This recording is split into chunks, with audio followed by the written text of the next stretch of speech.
Selamat sore, salam sejahtera buat kita semua, teman-teman, Bapak, Ibu, dan pemirsa semua yang baik hati dan budiman.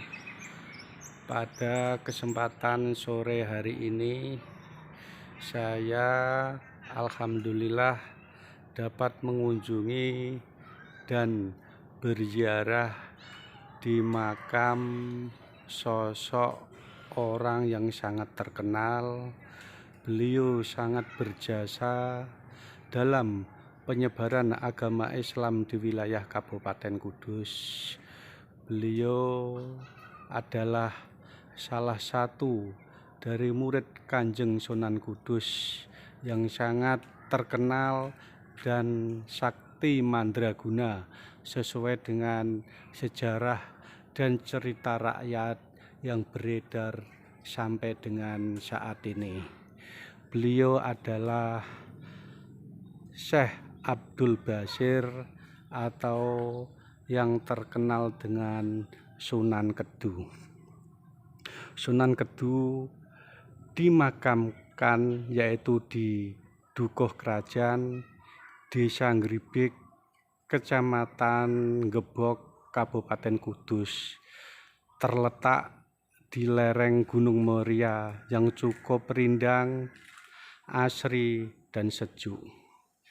Bapak, Ibu, hadirin semua yang budiman, pada kesempatan sore hari ini saya ingin membahas, menceritakan, dan belajar dari sejarah yang telah terukir oleh perjalanan hidup Sunan Kedu yang sangat masyhur ini. Dahulu kala diceritakan pada tahun 1576 Masehi, ada seorang pemuda yang berasal dari daerah Paraan, Kecamatan Kedu, Kabupaten Temanggung. Beliau sangat tertarik akan kisah kebesaran dan kemasyhuran dari Kanjeng Sunan Kudus yang sebegitu terkenal pada saat itu. Akhirnya Sunan Kedu atau Syekh Abdul Bashir saat itu yaitu datang ke kota Kudus di desa Ngribik ini.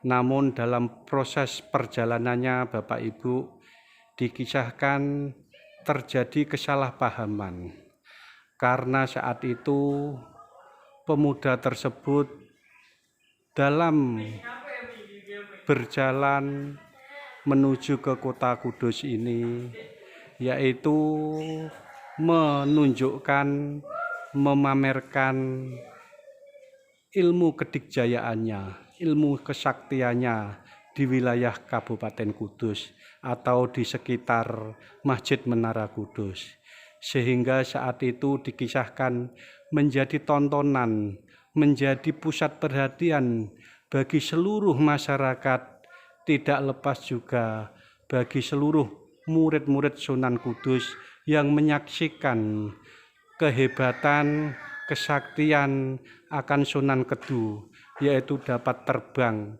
menggunakan alat tampah.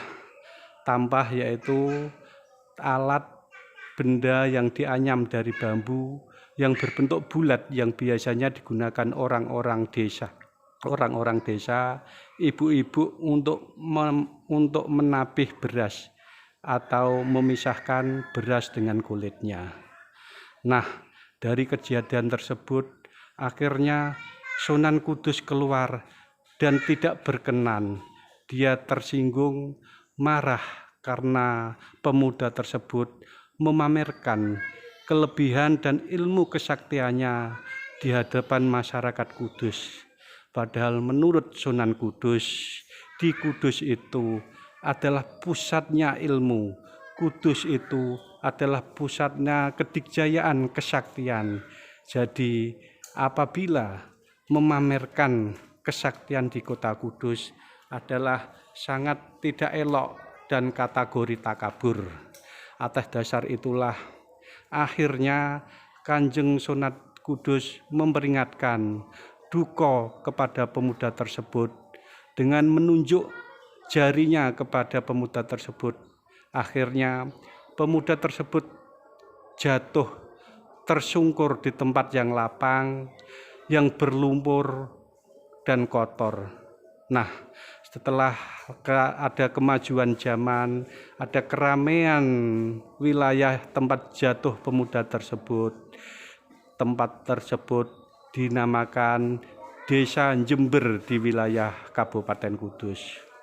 Itu Bapak Ibu sedikit kisah cerita perjalanan Sunan Kedu dalam mencari sosok figur seorang mahaguru yang akan dijadikan pembimbing spiritualnya dalam menjalani kehidupan.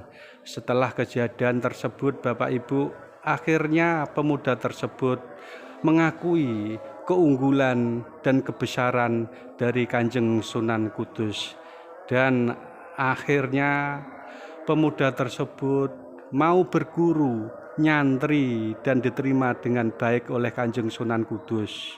Dan setelah itu pemuda tersebut ikut aktif dalam penyebaran agama Islam di wilayah Kabupaten Kudus.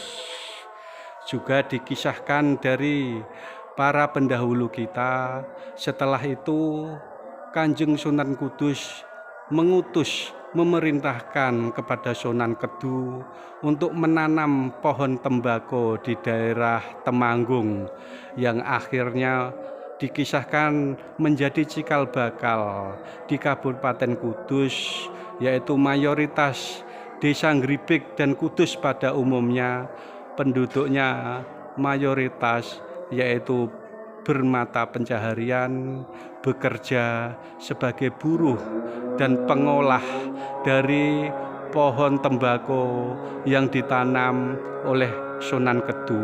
Dan sampai sekarang akhirnya Kabupaten Kudus menjadi kota yang sangat ikonik, yang sangat terkenal sebagai kota kretek yang sungguh luar biasa.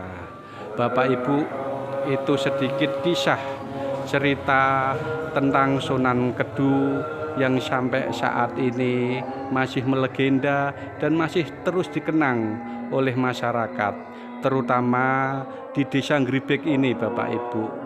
Di Desa Ngribik ini Sunan Kedu yaitu dianggap sebagai bapak cikal bakal atau orang yang berjasa dalam membuka, membangun, dan mengembangkan desa di wilayah ini, yaitu di Desa Ngribik, termasuk wilayah lereng Gunung Muria yang cukup sejuk, dingin, nyaman, dan asri.